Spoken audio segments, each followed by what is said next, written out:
Welcome back. We have already covered 17 out of the 24 Greek alphabets. And if you've not um, covered with us the first 17 letters, then I recommend that you look for the video on the YouTube Kasuli Jacob channel and first cover the alpha, the beta, the gamma, delta, epsilon, zeta, all the way to pi and rho where we ended in the previous lesson, lesson 4, because in this one we'll pick on from there. We'll do, of course, a recap of Omicron, pi, and rho, and then pick the remaining six, which is sigma, tau, upsilon, phi, chi, psi, and omega, which is the last letter. And so I am going to, as we always do it, share my screen, get into the whiteboard so that we are able to uh, write and of course learn from this, right? So again, if you remember that we already uh, looked at, so we, as we've been doing it, we are covering how the name of the letter, okay, again, and we then get into the uppercase, what you'd call the capital letter, and the lowercase, what you'd call the small letter, and then the English equivalent of these letters, okay, or how it would appear in the English letters, right? So we of course in our previous lesson covered one, at least just a recap, Omicron, and so the name would be Omicron, right? uh,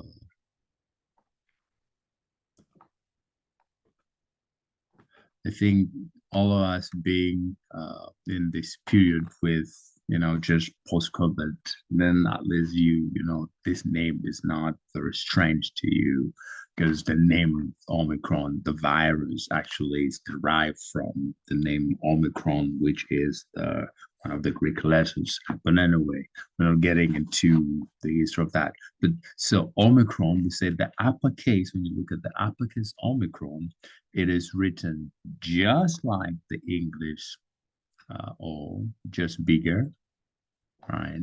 And the lowercase is just smaller, right? Smaller than the uppercase, and that's equivalent to the English O, right? So um, equivalent to the English O, just the normal English O. All right, do you remember that? And we, of course, covered pi. And for pi, so if you remember in your physics and math, for those of you who did pi r squared, remember that? Pi r squared. So the uppercase, you were going to see a slight difference between the uppercase and lowercase. So the uppercase the is so let me first delete this, erase this, because it's actually just supposed to be um, as pi, like that.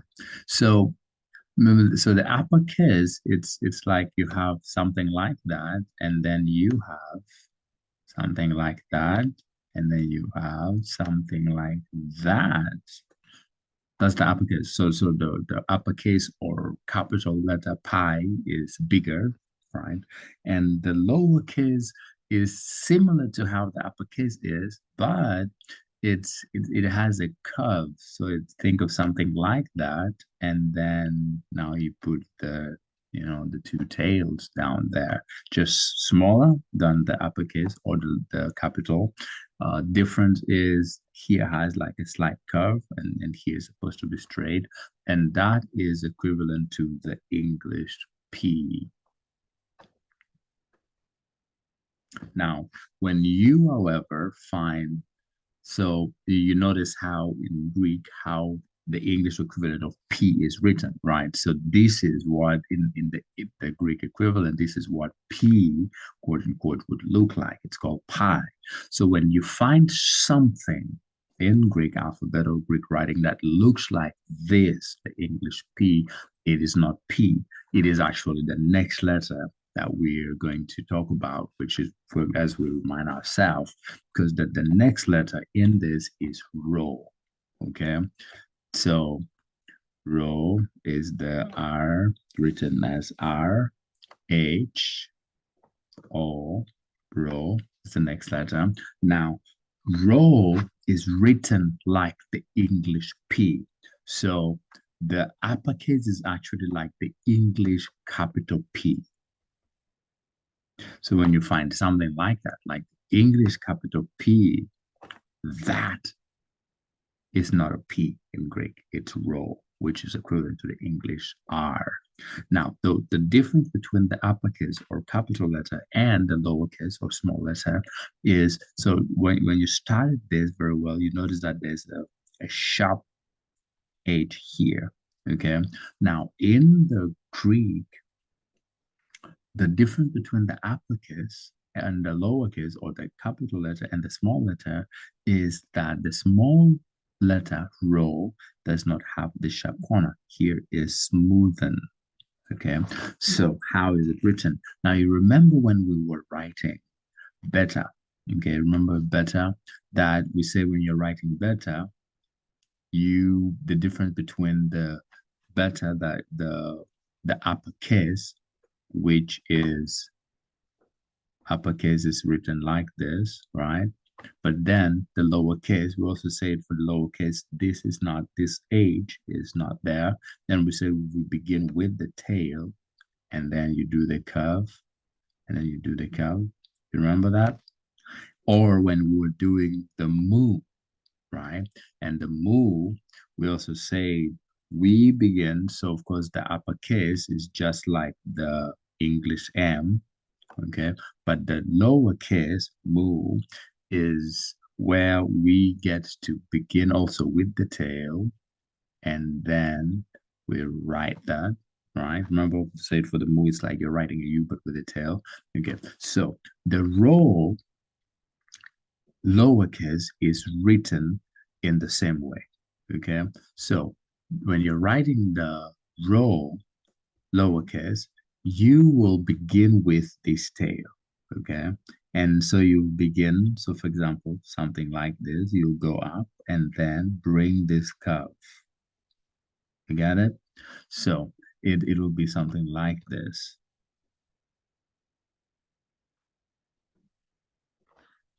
You got it? So something like this. So it's still almost like a P, but then you notice the difference between the uppercase and the lowercase is that this sharp corner is gone, right? So you begin with the tip,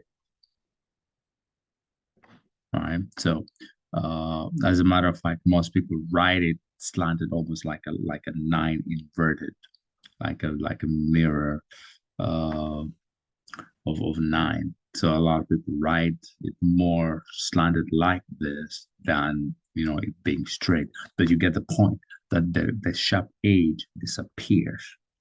Okay, so that is rho. So, and this is equivalent to the English R, right? So what we know in English as R. Or, of course, as you write the English R, that. Okay. Now, we get into introducing our first new letter of the day. This was just a recap of what we covered in the previous um, lesson. And of course, again, we will have the name, of the letter, okay? And we'll have how it appears in the uppercase. And when we say uppercase, we're meaning capital letter, and how it appears in the lowercase. And when we say lowercase, we're meaning small letter. And we will look at its equivalent in English.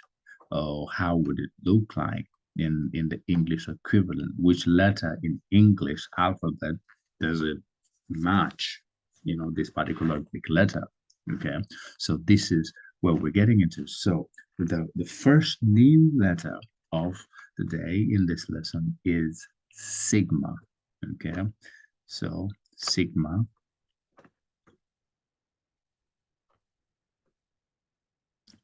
like that sigma. Okay, like this sigma. Okay, so we've written our sigma. Now, the uppercase sigma is really unique. It's interesting. It's so it's it's like this is how it's written. It's like you're doing a zigzag form of something, right? And then of course, because it's uppercase, then you have something like that. That is how the uppercase sigma is written. So it's like, you're doing a zigzag of some sort, right? You're doing a zigzag of some sort. Okay, so that is what the uppercase for sigma is. Now, however, the lowercase for sigma is very, very interesting. Okay, because the lowercase sigma is written actually in two different ways. One, it's written like, now I want you to see this very well. It's like, let me first teach you. It's like you have an English O, okay, but then you give it a tail, okay. It's like you have an English O, and then you give it like not a tail, like you're giving it like a horn or a ear or something that is protruding from above, okay, something like that. Now, however, you don't begin with the O and then you give it that here. It's a complete round like this, okay. Are you getting? Then that part, so like that, get it, like that. Okay, so that is how the ing the lowercase for sigma is written. Okay, now in this, however, the sigma has two ways it is written. The lowercase is written, and we've just seen the first one, and we've said in the first one, you're writing, you're beginning with the O, and then you're going there. Okay. Now, however, let me do a slight comma there. It's also written very close to our English S, but the upper part is bigger than the lower part. It's almost like this, and then this one is just like a bigger, and then it's like just a slight bigger, and then it's almost like, right?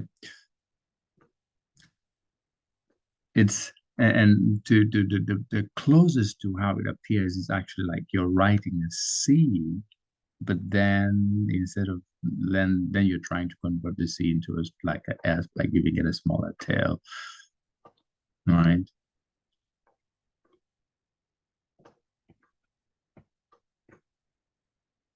Okay, I think you get the point, right? So this is also still Greek alphabet for sigma lowercase. Okay, so let's try it. Okay, now This is the equivalent to the English S, big, or the small. Okay.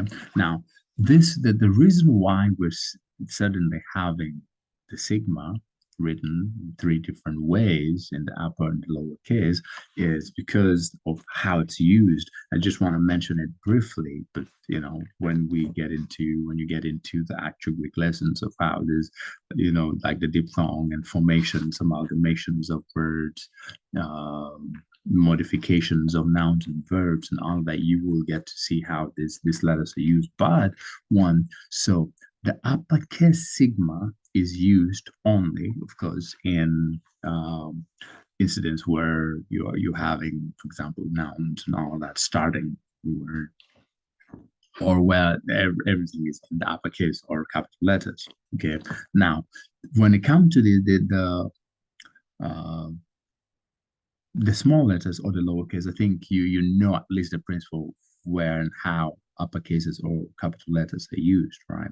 Now, in the lowercase for these two, if the sigma or the S, quote unquote, okay, equivalent, is appearing at the beginning of the word, if the first letter of the word is sigma, and all the way to the second last letter, if the sigma appears anywhere from the first letter to the second last letter, the sigma that you will write will be this one.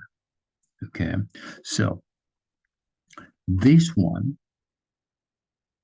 is called the final sigma sometimes because it's used only when the word has a sigma at the end of it. If the sigma appears at the end of the word, that is the only time this particular sigma appears. That means you're not going to find this sigma either at the beginning of a word or somewhere in the middle.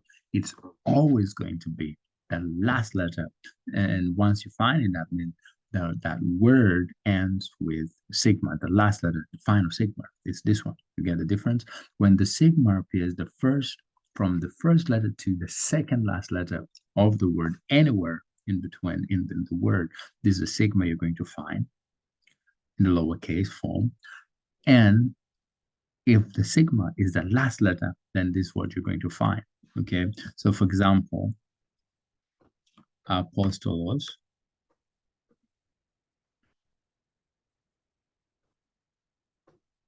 Okay. Now you're going to find this one, then our tau. Okay. Omicron, lambda, Omicron, then sigma. I've just given this just for example. Okay. Now, so you notice that there are two sigmas in this word. All right. So there's this and there's this. Okay. And we're saying if the letter, and I've used this in we've not covered all the alphabet, so I'm just trying to use the alphabetical letters that we already covered for you to get the example of what I'm saying. But so we're saying that when the sigma appears anywhere from between the first to the second last letter, this is a sigma that will happen, would be used, right? So for example, if this was a sigma, it would have been this. If this second letter was a sigma, it would have been this. And we're seeing that there's a sigma in between here. The reason why, that's why we are using this version, not this one. And we say this particular version of the sigma is called the final sigma. It's only used when the last letter in the word is a sigma. And that's why we're seeing that we use this here in the middle, but when it comes to the last sigma, we have used this one. Okay, you get what we're saying, right? So that is how this the sigmas are used. Okay, so that is sigma for you. So let's get into the next letter. So we then have upsilon, tau for upsilon, and so tau which is the name. It's T A U. That is the name of this letter, and it is the uppercase is actually just like what you already know. I think I'm just going to write it. So the uppercase, you find that, I think you know what that is, right? It's equivalent to the English T, and the lowercase slightly different. Now, for example, the English lowercase is written like this, right? Okay. Now, so in the uppercase for tau, think of something close to this, but instead of this being here, that is actually up here. Okay. So something like this. So you are still giving that slight curve underneath, but then instead of the cut being in the middle, like how it is here, it is actually on top, but with a slight curve up there. Do you get it? You get the difference? And then that's equivalent to the English T, or as how we write it in the lowercase, that. Okay, and, a nice comma there. Okay, so that is tau. Still following? Okay, now we then, of course, get into upsilon, which is the third new letter that we're introducing today. So upsilon, it's written as U P S I L O N. Upsilon. Okay, now, so upsilon, it's written, so you're going to find something that looks like an English Y. Okay, so it is something like that. Again, now when you find something like that, that is not an English, it's not a Y um, in Greek. It is not a Y. Greek does not have a Y, but that is this, which is equivalent to the English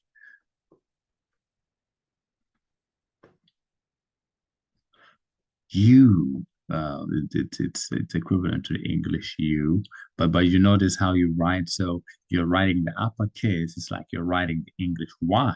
You notice the difference, but then there's just here straight, and one side just has that curve. Okay, so that is equivalent to your English U, which you'd have like that. Okay, that is your English letter equivalent. So this is upsilon. Okay, and then the fourth last letter is phi, and phi is written pi actually. Phi instead of a pi, then it is a P H I. Okay, like how if you are writing physics. Okay, now how this, remember when we're writing theta, we said in theta you write something like a zero, like an English O, and then you cut it across. All right, horizontal, right? You cut it across, remember? Now for pi, however, you, instead of cutting it across, you cut it vertically, like from up to down. Okay, now that is a phi. Okay, now the lowercase phi is something like this, and I need to make this the cycle, and the cut in between more straight.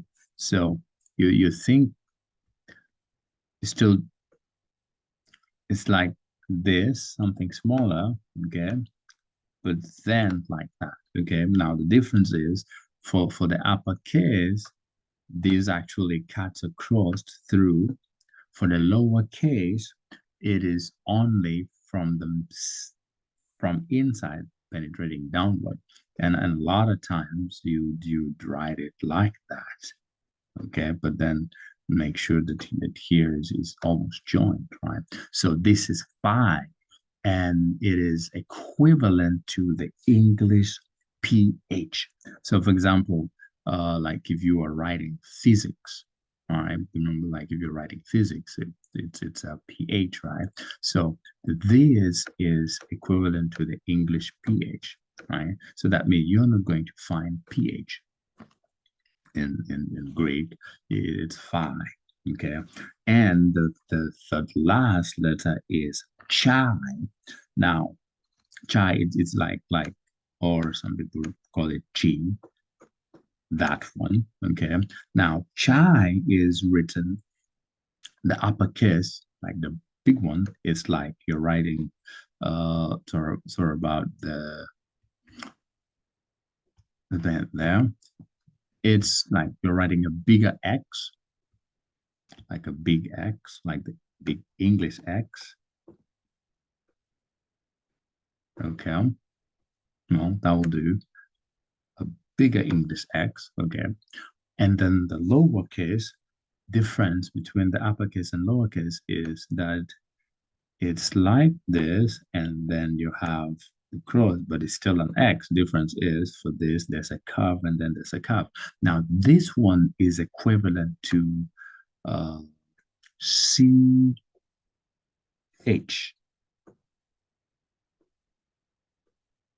Okay, so that is why when you're writing Christ, uh, it is so